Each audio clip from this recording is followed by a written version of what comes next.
Hey everyone, how'd you like the immersive sim mega video? I'm pleased to announce that the next mega video is already in the planning stages and hopefully will be out sometime this year. In the meantime, let's talk about the Outer Worlds.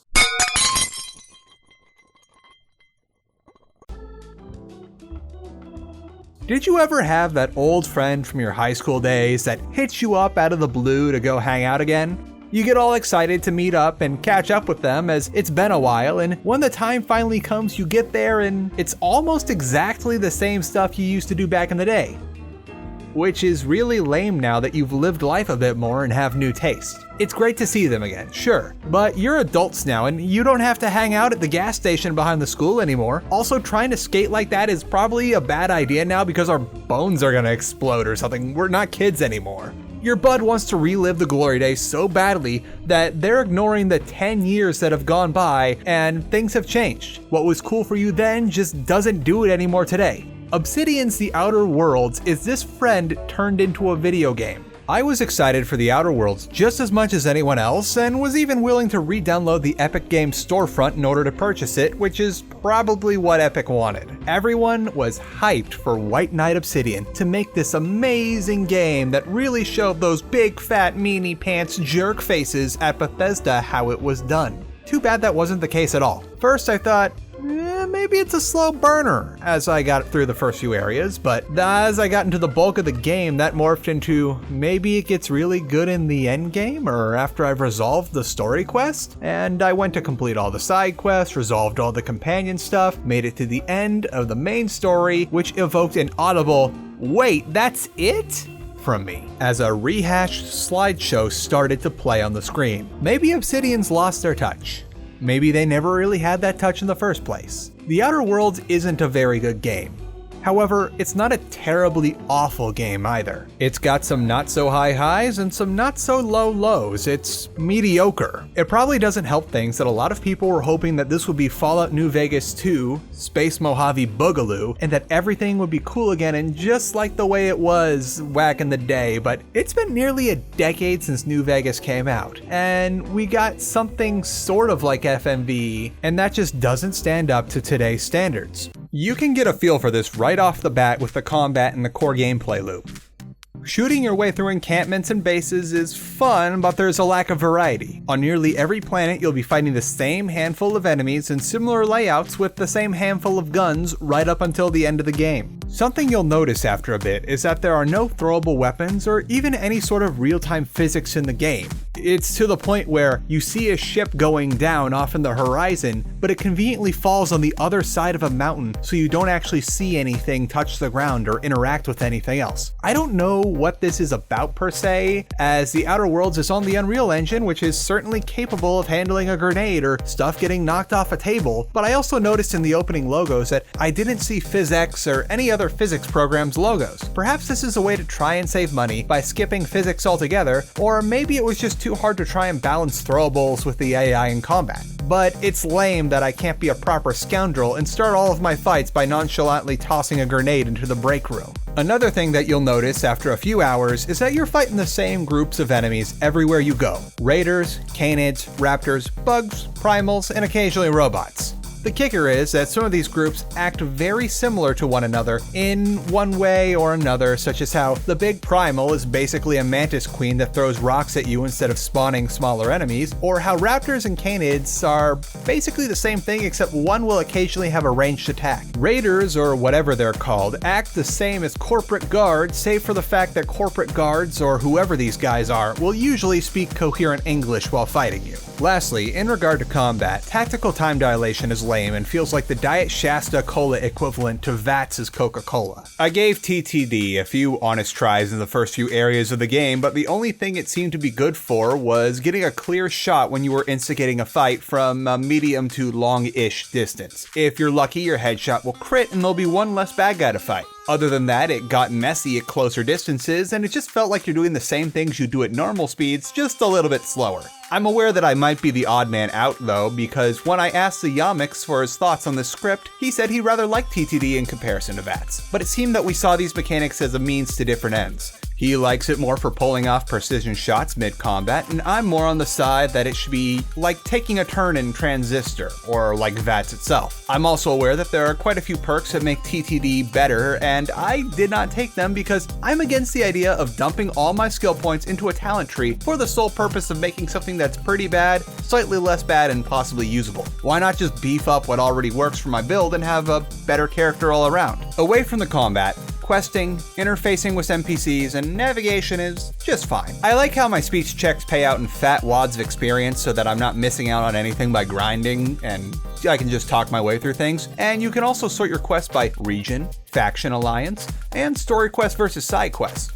I really liked that. It's great for figuring out what you can do in any given area and helps you plot out how you want to go about things, say when you're making a trip to Monarch. It's also nice that you can fast travel from just about anywhere, so there's no walking out of a building, waiting for the overworld to load in, and then traveling to the doorstep of where you want to be, and getting 2 more loading screens before you're actually in the place that you want to be. Lastly, you can skip most dialogue bits if you're getting tired of a certain character monologuing, and you have a nice summary at the end of every conversation skip so that you can not have to guess what you're replying to. Also, you get to see all of what you're about to say before you say it. What the Outer Worlds does unquestionably well is player choice in accomplishing any given task. Every playstyle is accounted for, and you'll have 4 or 5 ways to get past an objective in nearly every quest. There's good old-fashioned shooting things, sneaking around the baddies, speech checks, but these aren't the only methods for getting things done. There's also the ability to use subterfuge and disguises to just straight up walk through an enemy base acting as if you belong. And if someone notices you, you're given the option to try and do a speech check to convince them that you belong here, or quietly killing them and getting a reset on your disguise timer. I never knew I wanted this until it came across in Outer Worlds, and now I wish more games will do this because it's great. Skills also transfer over to other areas you wouldn't normally think they'd be, with most skills having speech options similar to Fallout New Vegas, or how if you're rolling a high speech and dialogue character, your stats act as combat speech, which each respective speech-related skill contributing to either an active buff for your companions,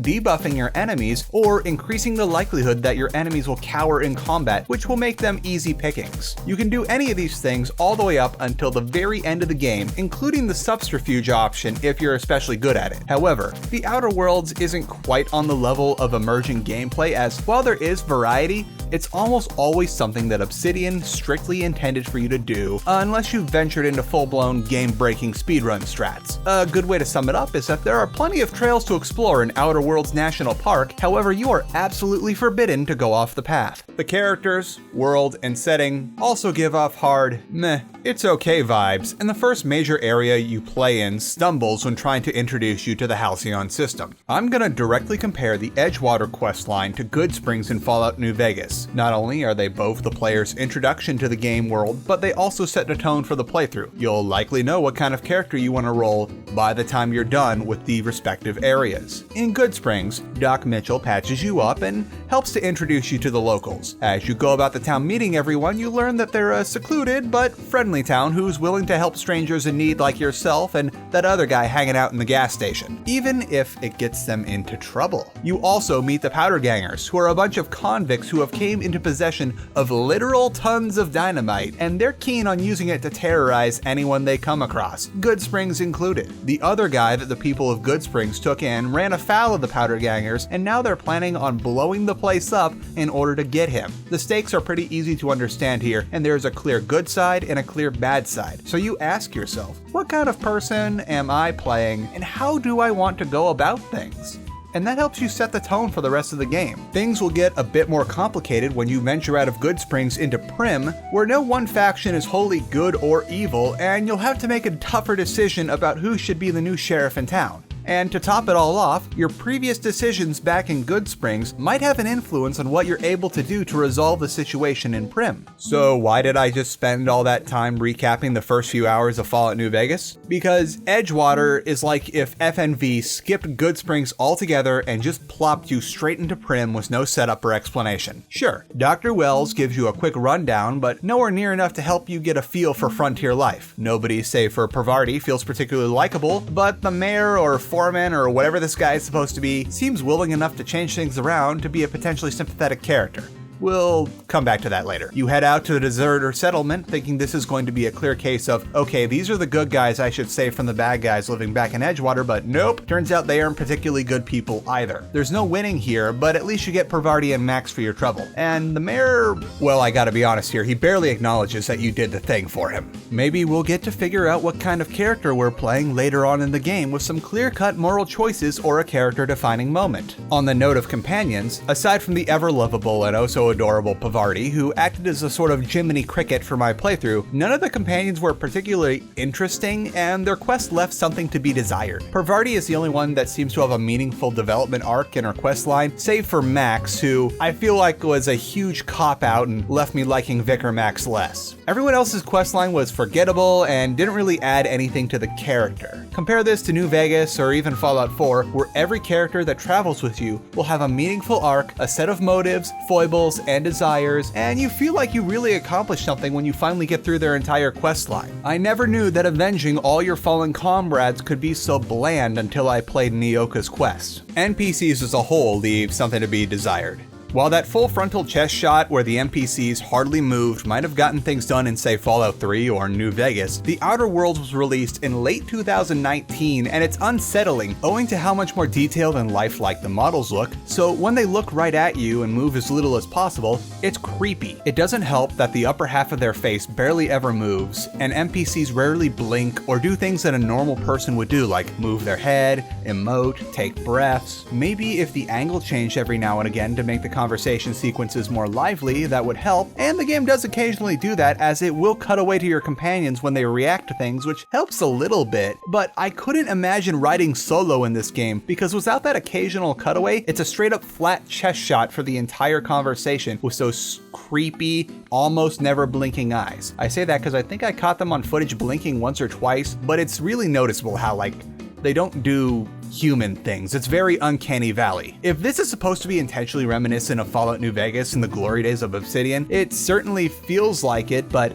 again, it's 10 years later now. We gotta move on. Maybe it was a matter of not having the time to implement a functional camera that would display things from another angle from time to time without accidentally giving you a shot of inside of a wall, but who knows? At least the dialogue is okay. It's like, I can't remember any notable lines from NPCs or any interesting conversations, but it wasn't written so poorly that I tuned out. I know that budgets and timelines can be tight, but I'd like to remind you that 2 of the original 3 at Troika Games, creator of Vampire: The Masquerade, Bloodlines, are working at Obsidian now, and VTMB had amazing facial character animations that displayed life and emotion in every conversation, and it was enhanced with stellar writing that made it a treat to listen to every last little conversation thread. Bloodlines was made 15 years before The Outer Worlds, and possibly by some of the same people, so you bet I'm going to bring up Bloodlines every time a modern game has subpar character animations or so-so dialogue, especially when it's by people who should know better. The last thing I'm going to touch on that isn't directly related to the plot of the game or anything that could be considered spoilers is the hyperbolic corporate culture that's everywhere in The Outer Worlds that some might call cringy? I might be one of the several dozen people that get where this is coming from, so I'll let you in on the joke. This is highly likely an attempt at a South Park-esque parody of Irvine, California's corporate culture. While Blizzard Entertainment and a couple other game developers are also Irvine-based companies, Blizzard is out on the fringes of Irvine and arguably much closer to Aliso Viejo and Laguna Beach proper than they are to the greater Irvine area. Obsidian, on the other hand, is smack dab in the middle of the Irviniest part of Irvine. Okay, I've danced around the spoiler-y stuff about as much as I could, but now we gotta get into it. So skip to this timestamp here if you don't want spoilers, but you still want to hear about the other stuff we go on about in this video. It's really hard to get invested in the story or the two sides at play here. The only reason I went along with Dr. Wells' plan is because I had no better option. Dr. Wells isn't particularly convincing about why he's the good guy and the board is bad. Heck, we eventually find out that he killed a ton of people he considered expendable expendable before he got to you, but even then you could chalk that up to attempting dangerous medical procedures instead of, say, leaving literally millions of people stranded in cryostasis in the vacuum of space. It's not so bad that I completely tuned out, but I would always do all the possible side quests before advancing the main quest line, because up until the very end, I could not be bothered to care about this plot. It feels like a lot of the major threads of the plot are either half-baked or maybe cut off prematurely, and I'm not sure which it is, but here are a few examples of what I'm talking about. The smugglers, or whatever they call themselves, feel like after the crazy alien conspiracy stuff, there was something else to do there, but never mind that they have their own space station to base their operations in now that's beyond the reach of board control, but nope, no, we're gonna ignore that. You found out that there weren't aliens, so there's nothing left to do. Also, if you choose to let the board scientist live in that questline, she's never brought up again, despite her having a head start on the nutrition crisis that everyone is just now discovering. This goes for Edgewater too. If you come back after resolving the main quest there's not much of a difference except for now everyone is in one location. People don't have much to say about it, and it feels like there should have been some sort of additional reconstruction or reconciliation or something else to do now that they've decided to all start working in the same place. But nope, you're done here. There's nothing else. There's not even any sort of major reconciliation moment between the two parties. Everyone just sort of walks back home. You just pick the side you want to win and they win. But we're not gonna go further than that, so never you mind, never go back to Edgewater once you're done. Lastly, while you're only there briefly and the area is almost entirely optional if you somehow have a crap ton of money early in the game, the Auntie Cleo settlement feels like it's halfway done by the time you've completed all the quests. The immediate problems are solved, but there was no overarching thread or a way to cause lasting change to fix the bigger problems they have. And while I know you're only really there for the purpose of corporate espionage, there's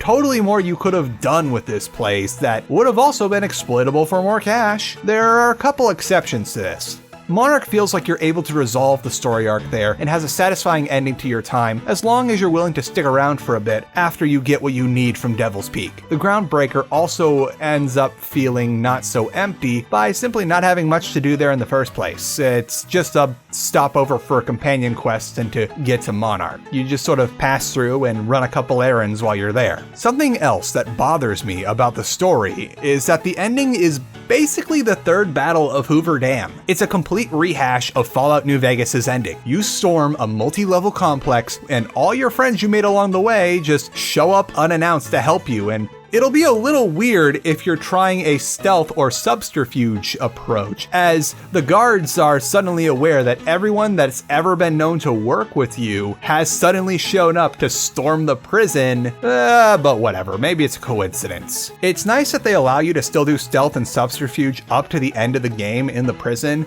but I only got about halfway through it before I said screw it and joined all my buddies in absolutely wrecking the place. The fight feels easy on a standard difficulty, and as long as you've been leveling and you have two companions, it's a breeze. The only thing that might leave you sweating at the end is a big robot fight at the very end if you can't pass a series of speech checks with the, whatever this lady's job is, magistrate, warden, I don't know. If you've noticed, I've been frequently forgetting people's official titles and names and stuff in this game. It's another sort of not quite fit anywhere point in the Outer Worlds is everything feels extremely forgettable. But let's get back to the final fight. Even if you are having trouble fighting your way to the final room in the prison where they're keeping Dr. Wells, don't worry. There's a set of vending machines in the middle of the prison raid that will send you endgame level gear, and conveniently there are also a bunch of workbenches that let you soup up that gear so that no matter what, you're going in with a team in fully modded endgame armor. Also, the conversation between you and Board Lady feels like the Diet Shasta Cola variant of Leggett Lanaeus or the NCR General. Everything gets wrapped up in a very familiar feeling slideshow of narration that is a total rehashing of Fallout New Vegas' ending, and it feels like it's either a shameless attempt at tugging at your nostalgia nerves one last time to try and make you think that the last 15 to 20 hours was just like Fallout New Vegas, or maybe Obsidian just genuinely forgot how to do any sort of other alternative ending. It's not outright bad, but it feels cheap no matter how you slice it. Something I'll gladly give the Outer Worlds credit for is the reveal towards the end about how the Halcyon system is unable to sustain Earth-based life and that the entire colony is about to starve to death is a very well done reveal. Looking back at the whole game, it's hinted at from the very beginning was Edgewater not being able to produce enough salt tuna, whatever it is, to keep their factory running, and Adelaide's solution being to use the dead as fertilizer as a short-term fix, as that circumvents the planet's inability to have fertile enough soil to grow edible food. Later on, as you go to Auntie Cleo's outpost, where you learn that the big thing that they're secretly working on with so much security is a toothpaste that acts as a high-strength appetite suppressant, which, while sounding stupid at first, would be an extremely handy way to try to mitigate how all their workers aren't feeling full from the food anymore. If you follow all the way through the end of the smuggler quest, you find the bored scientist that overtly tells you about it a few hours before you would have naturally ran into it if you had just done straight up main quests only, and it's impressive that not even Dr. Wells was able to figure this out until you tell him about it. And before that, it's never overtly mentioned, but it's hinted at everywhere. Well done, Obsidian. Okay, spoilers are done. Let's round things out by going over all the little nitpicks and nice touches that were in the game to see what else the Outer Worlds has to offer. You know, the little itty-bitty things that aren't individually big enough to be their own talking point, but add up to something that can make or break the game. Let's start with some nitpicks so that we can end on a positive note. First nitpick, you're going to find yourself using a lot of the same weapons or very similar weapons labeled as Mark II, Mark III, and Ultimate versions, or just the same weapon that uses a different ammo type. It's not too big of a deal, but I can't help but to remember how all the New Vegas stands wouldn't stop going on about how many more guns New Vegas had as compared to how many guns were in Fallout 4, but here we see a game that Precious Obsidian made that I'm pretty sure has much less guns than Fallout 4 did, especially if we're not going to count upgraded variants as separate guns. Same goes for armor too. You're going to be wearing the same 2 or 3 sets of armor depending on your playstyle. I'm also personally annoyed that despite being functionally similar to Fallout 3 and New Vegas, you cannot go into a third-person mode on command despite the fact that it's clearly in there, as if you idle for a bit, you'll start going into almost exactly the same zoom out as Fallout 3 or New Vegas does when you idle.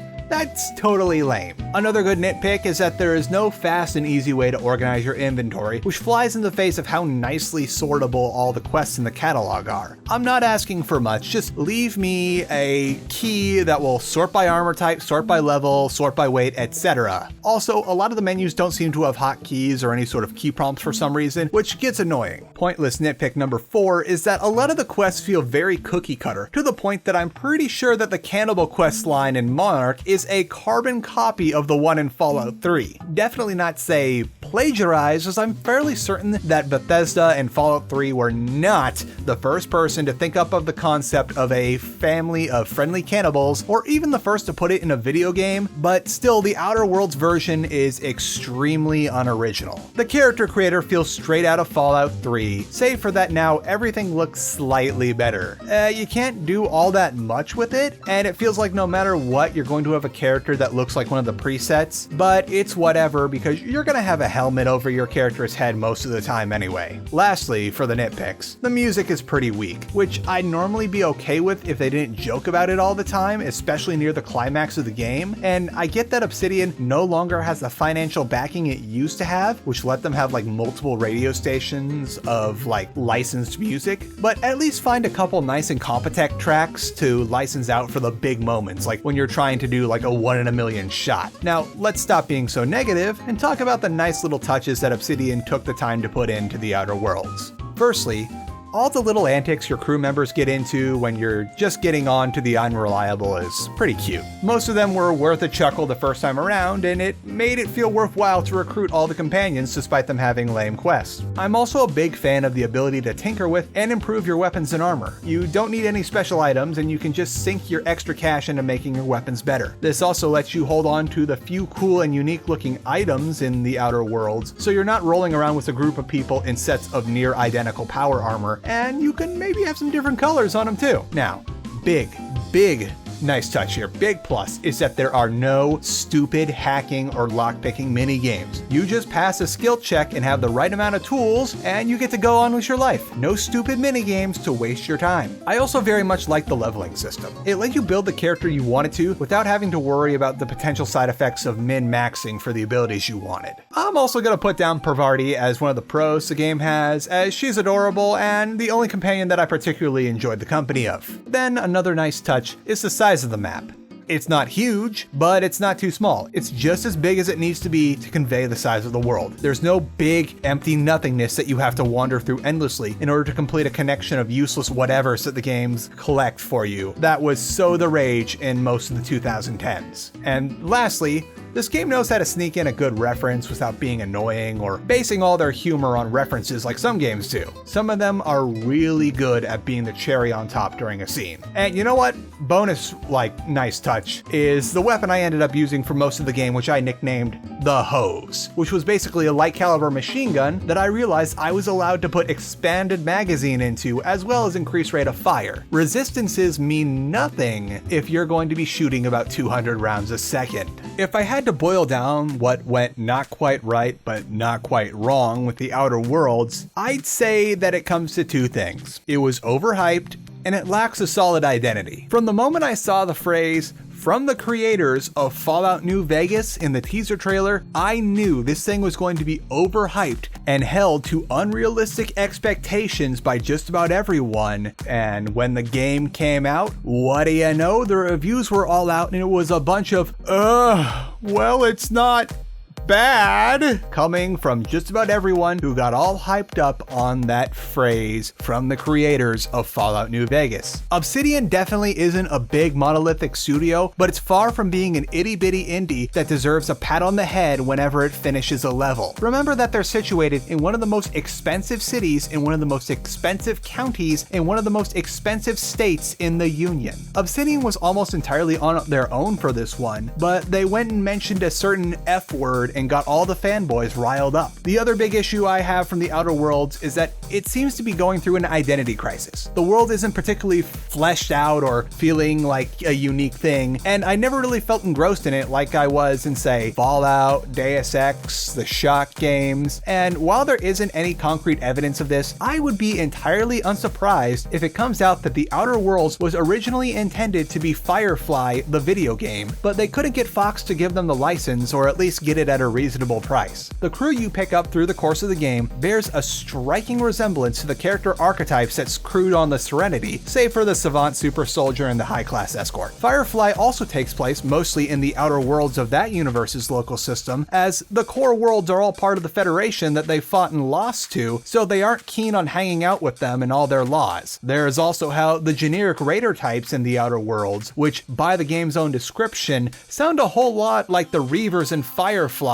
or at least how Reavers are made out to be. Outside of the main quest, you fly from backwater world to backwater world looking for work so you can get paid and keep flying. It's really uncanny when you think about it. I think the gaming community at large needs to revisit how Obsidian Entertainment is viewed and respectively treated. They're not a plucky underdog or an unsung hero, they're a mid-level studio that's put on a pedestal because they had a hand in contributing to some of our favorite series. Now, I've seen a few other takes on this, and I'm not as necessarily on Razorfist level of ire, as I'm a charlatan, not a rageaholic, but I'm certainly done with treating Obsidian like a perfect little cinnamon roll. Perhaps we should temper our expectations about Obsidian games by reminding ourselves that the games we think of when Obsidian comes to mind are games where 90% of the work was already done for them. Take a look at KOTOR 2, Fallout New Vegas, and then there's South Park: The Stick of Truth. That last one's a bit more complicated, as it's more along the lines of Ubisoft holding them down and forcing them to make a decent game after they blew through Trey Parker and Matt Stone's money trying to make Skyrim with foul-mouthed schoolchildren, but nonetheless, all the games that we know Obsidian for were games where they had massive amounts of outside help. If you want some practical advice from me on how to temper your expectations of Obsidian Entertainment games, I'd say only get excited if they're making either a sequel to something from a larger property that's very well established, or they are not the only studio working on the project. Don't get upset at their existence per se, as that solves absolutely nothing, and outside of their work, Tim Kaine, Leonard Boyarsky, and everyone at Obsidian seem like a bunch of nice people who just want to make good games that people enjoy. It just seems that our expectations have been set too high since Fallout New Vegas. If you were unsure about picking up The Outer Worlds, I'd suggest that you wait for the Steam release and the inevitable Steam sale, as I don't think this game is worth full AAA retail price as it is, and they've already announced that the DLCs are coming. So maybe wait for the Game of the Year but not really edition that hopefully will be around $30 when it finally comes out. It doesn't really help things that outside of checking out the DLC, I personally, after playing the entire game, have absolutely no reason to go back and replay it like I would have with any of the Fallout games or stuff like that. Also, if they pull a broken steel and make us pay for the opportunity to continue playing after the main story, I'm gonna be upset. For $60, you can do a lot better than The Outer Worlds. That's gonna do it for today. Special thank you to my current $10 patrons, the Otterman, Olacenera, and McFluffers, and I'd like to take this moment to also say it is really nice working on something that is not a massive 2-hour video. As I said in the beginning of this video, I have already started work on the next mega video, and you can see a bit of that already in the works at my Patreon, which you don't have to give $10, you can give $1, or if anything, you don't even have to give anything, because no matter what, you are free to refuse, and the mega videos will still come out eventually. The help of Patreon will just help them come out faster. In the meantime, I've got a couple other things in the pipe, including a comprehensive review on Julian Gollop's XCOM spiritual successor Phoenix Point, and the unlikely Thief 4. No, really, I found a game that accidentally is basically the Thief sequel that we wanted. It's great. Like, just spoiler alert now, if you like the Thief games and you were excited for what like originally was going to be Thief 4, Thief Simulator by the same guys that made House Flipper is surprisingly an extremely good game, and is currently on sale at the Steam store for $12, but even at $20, this game is a steal. Like, I wish they offered it on Humble Store so I can offer an affiliate link, but even without that, I cannot recommend this game enough. That's gonna be all for today. I'll see you later, and enjoy the cat video.